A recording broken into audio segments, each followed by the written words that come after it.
अस्सलामुअलैकुम। आज की इस वीडियो के अंदर हम 9th क्लास मैथ एक्सरसाइज 3.3 को स्टार्ट करेंगे। ठीक है, आपका क्वेश्चन नंबर 1 है, इसके 4 पार्ट्स हैं। पहले हम सेट ए को डिफाइन करेंगे, फिर हम इन चारों क्वेश्चंस को सॉल्व करेंगे। ठीक है, तो हम पहले क्वेश्चन को सॉल्व करने की कोशिश करते हैं। आपका क्वेश्चन है फॉर ए सेट। आप कहते हो कि यहाँ पे तो एक्स वाई, यहाँ पे सिर्फ एक एक वैल्यू, इसको हम पहले सेट करते हैं। कैसे? अब मैं ए का पेयर बना रही हूँ बच्चों। कैसे? इस वन सेट को 2 मरतबा राइट कर रही हूँ। ठीक है, एक्स इक्वल टू 1 2 3 4 और वाई इक्वल टू 1 2 3 4। फिर हम इसको बाद में सॉल्व करेंगे। अब क्या करना है, आपने वन को हर एक के साथ लिख दें। कैसे? X comma Y. कौन कौन सेट बनेंगे? 1 1 1 2 1 3 1 4। ठीक है, ये मेरे 1 वाले सेट। इस तरह इस 2 को हर एक के साथ राइट कर दें। 2 कोमा 1 2 कोमा 2 2 कोमा 3 2 कोमा 4, यानी कि इस 2 को आपने हर एक के साथ लिख दिया। इस तरह 3 के सेट को राइट कर दे। 3 कोमा 1 3 कोमा 2 3 कोमा 3 3 कोमा 4। अब लास्ट है 4 कोमा 1 4 कोमा 2 4 कोमा 3 4 कोमा 4। पहला लफ्ज़ आपका एक्स है, दूसरा लफ्ज़ क्या है? वाई। आपने इस तरह पेयर्स बनाना। अब ये कितने पेयर्स बने हैं? 16। 4 4 ज़ार 16। देख काउंट कर ले, 1 2 3 4 4 8 8 4 12 12 4 16। अब आपका फर्स्ट क्वेश्चन क्या था? वो कहते हैं एक्स कोमा वाई। ठीक है, हमें आंसर देखे दोनों बराबर हैं, एक्स और वाई बराबर। कैसे बराबर होंगे? ये देखिए 1 1। आप पहले साइड लिखिए 1 कोमा 1 बराबर है, दूसरा है 2 कोमा 2, तीसरा है 3 कोमा 3, चौथा है 4 कोमा 4। यानी कि एक्स एंड वाई क्या हो? इक्वल हो। अब 1 और 1 क्या है? इक्वल है। ठीक है, इतना आसान था। अगर आपने पेयर्स बना लिए हैं किसी, अब मैंने इस पर बना लिया, मैं बाकी क्वेश्चन भी इससे देख के सॉल्व करूँगी। ठीक है, आपका पहला पार्ट था, पहला क्वेश्चन था क्या आपका answer y equal to X होना चाहिए, कि दोनों लफ्ज़ बराबर होना चाहिए। हमने इन पेयर में से बराबर लफ्ज़ ढूंढ लिए। अब आपने इसको एक वेन डायग्राम के अंदर रिप्रेजेंट करना है। अच्छा, ये जो सी मेरी वर्टिकल लाइन जा रही है एक्स एक्सिस, क्या है एक्स एक्सिस, और ऊपर वाली मेरी क्या है? Y axis. अब आप काउंटिंग राइट करें 1 2 3 4 5, ऊपर भी राइट कर दें 1 2 3 4 5। अब बच्चों आपके पेयर बनने, पहला क्या है? एक्स, दूसरा क्या है? वाई। तो एक्स के 1 पे ऊपर क्या है? 1। अब 2 पे क्या है? 2 2 2 है ना। 3 पे क्या है? 3। 4 पे क्या है? 4। इस तरह आपके क्या बनेंगे? पॉइंट्स बनेंगे। इसी तरह आपका दूसरा क्वेश्चन है। दूसरा क्वेश्चन क्या है? दूसरा क्वेश्चन है ये वाला। हम अब ये राइट करेंगे। ठीक है, क्वेश्चन को हम थोड़ा सा हाईलाइट कर देते हैं आपके लिए आसानी हो। दूसरा क्वेश्चन है एक्स कोमा वाई, लाइन आ जाएगी y plus x equal to 5। ठीक है, अब बच्चों हमने पेयर्स बनाए थे, इन पेयर्स में से ढूंढे जिनको हम प्लस करके 5 बना सकते। अब देखिए 1 प्लस 5, 1 प्लस 4 किया तो बन गया 5, 2 प्लस 3 किया तो क्या बन गया? 5, 3 प्लस 2 किया तो क्या बन गया? 5, 4 प्लस 1 किया तो क्या बन गया? 5। अब इन पेयर्स को मैं क्या लिखूँगी? उधर। ठीक है, आपका पहला सेट था 1 कोमा 4 किया तो 5, 2 कोमा 3 किया तो 5, 3 कोमा 2 किया तो 5, 4 कोमा 1 किया तो 5। आप कहती हूँ कैसे? 1 प्लस 4 5, 2 प्लस 3 5, 3 प्लस 2 5, 4 प्लस 1 5। इस तरह इनकी भी अच्छी सी डायग्राम को ज़रा ड्रा करते हैं।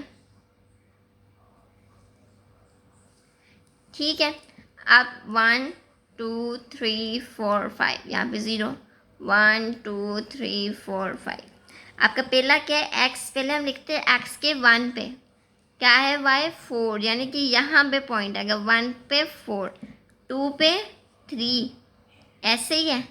फिर क्या आएगा? 3 पे 2, फिर आएगा 4 पे 1।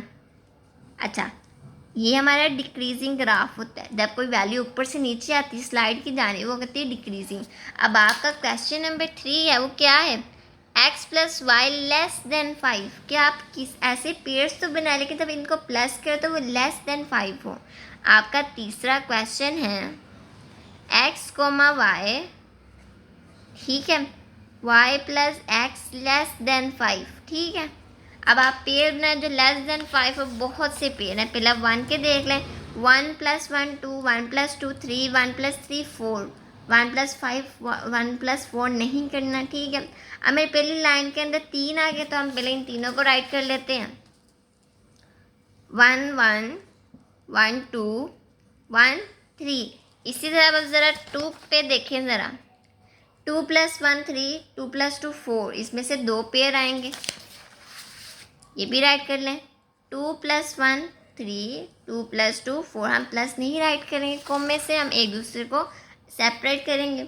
अगर तो 3 प्लस 1 4, आगे जितने भी डिजिट्स हैं बच्चों वो बड़े हैं। अब 1 प्लस 4 करेंगे तो आप कहेंगे 5, तो हमें 5 नहीं चाहिए, हमें 5 से छोटा चाहिए, ठीक है। तो हम इसका क्या बना लेते हैं, ग्राफ। 1 2 3 4 5, 1 2 3 4 5, यहाँ पे क्या आएगा 0। अब आपके पहला लफ्ज़ होता है x, दूसरा होता है y। इसी तरह आपकी वर्टिकल लाइन x होती है और हॉरिजॉन्टल लाइन आपका y होता है, ठीक है। ये मेरे x है और ये मेरा y है। अब आपके वैल्यू लिखिए, 1 पे क्या आएगी 1, फिर इसी तरह 1 के ऊपर 2 वैल्यू और आ रही है, 1 के ऊपर 2 और 1 के ऊपर 3। किस तरह ही देखिए, 1 के ऊपर ही 2, 1 के ऊपर ही 3। अब देखिए 2 के ऊपर 1, 2 के ऊपर 2 और 3 के ऊपर 1। 3x है और उसके ऊपर y की वैल्यू क्या है 1, 2x है उसके ऊपर y की वैल्यू 2 भी है 1 भी है। इसी तरह आपका ग्राफ रिप्रेजेंट होगा। अब आपका क्वेश्चन नंबर 4 है। क्वेश्चन नंबर 4 इसी तरह सिमिलर है। क्वेश्चन नंबर 4 है x comma y, x plus y. पहले हमें लेस देन 5 कहता है, वो कहते हैं ग्रेटर देन 5 हो, यानी कि अब हम ऊपर वाली वैल्यूज़ को तो नहीं राइट करेंगे, अब हमें ग्रेटर वाली वैल्यूज़ चाहिए। वो क्या है, वो ये है। अब ये देखें 5 से बड़ा होना चाहिए, इसमें से देखिए पहली लाइन में 5 से बड़ा नहीं 5 है, दूसरी लाइन में 5 से बड़ा है, यस। 2 plus 4 6, 3 plus 3 6, 3 plus 4 7। इस तरह 4 प्लस 2 6, 4 प्लस 3 7, 4 प्लस 4 8, यानी कि हमने इतनी वैल्यूज़ को हमने राइट करना है। चलिए राइट करते हैं। पहले हम लिखेंगे 2 कोमा 4, 3 कोमा 3, 3 कोमा 4, लिखेंगे 4 कोमा 2, 4 कोमा 3, 4 कोमा 4, ठीक है। यानी कि 2 प्लस 4 6, 3 प्लस 3 6, 4 प्लस 3 6, ठीक है। 4 प्लस 2 6, 4 प्लस 3 7, 4 प्लस 4 8, यानी कि हमारे पास जितनी भी वैल्यूज़ हैं 5 से ग्रेटर हैं। अब हम इसका एक खूबसूरत सा ग्राफ ड्रा करते हैं, ठीक है। फिर इस पर अपनी वीडियो को एंड भी करते हैं। आपकी ये x एक्सिस है और ये मेरा y एक्सिस है। इधर 0 1 2 3 4, बाद बच्चे 1 2 यहाँ से स्टार्ट करते नहीं, यहाँ से स्टार्ट करते, यहाँ पे 0 0 से ऊपर ही 1 2 3 4 5, ठीक है। अब आपका पहला क्या है 2, पहला डिजिट है मेरा x एक्सिस, ठीक है। x एक्सिस पे क्या है, 2 पे क्या वैल्यू है 4, 3 पे क्या वैल्यू है 3 और 3 पे डबल वैल्यू है 4। अब 4 के ऊपर 3 वैल्यूज है, 4 पे वैल्यू है 2, 4 पे वैल्यू है 3 और 4 पे वैल्यू है 4, ठीक है। अब बच्चों मैं क्वेश्चन के एंड तक तो पहुंच गई, लेकिन मैंने क्वेश्चन को लिटिल बिट चेंज कर दिया, डोमेन एंड रेंज रह गया।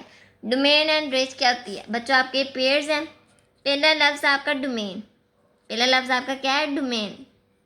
अब ये जो चीज़ 3 2 मरतबा आ रही है उसको आप 1 मरतबा ही राइट करें। आप लिखें ज़रा डोमेन इक्वल टू, पहला लफ्ज़ क्या है हमारा डोमेन का 2, 3 2 मरतबा है तो आप 1 मरतबा ही राइट करें, 2 3 कोमा।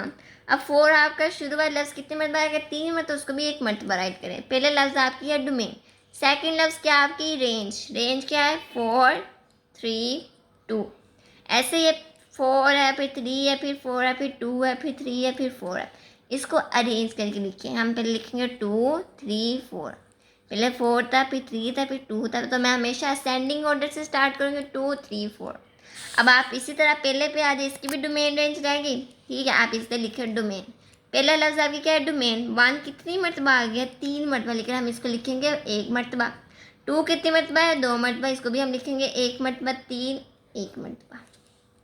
इसी तरह आपका दूसरा लफ्ज़ क्या है, रेंज। रेंज क्या है, 1 2 3, 1 2 1, 3 आ गया, तो हम लिखेंगे 1 2 3। बच्चों जितने भी डिजिट्स हों सेकेंड लाइन के अंदर, ठीक है, उसको हमने एक एक मरतबा ही राइट करना है। ठीक है, भला 10 मरतबा 1 है जिसको आपने एक मरतबा ही राइट करना है। पहला लफ्ज़ आपका डोमेन, दूसरा लफ्ज़ आपका रेंज, बट राइट करना है असेंडिंग ऑर्डर के अंदर, छोटे से बड़ा।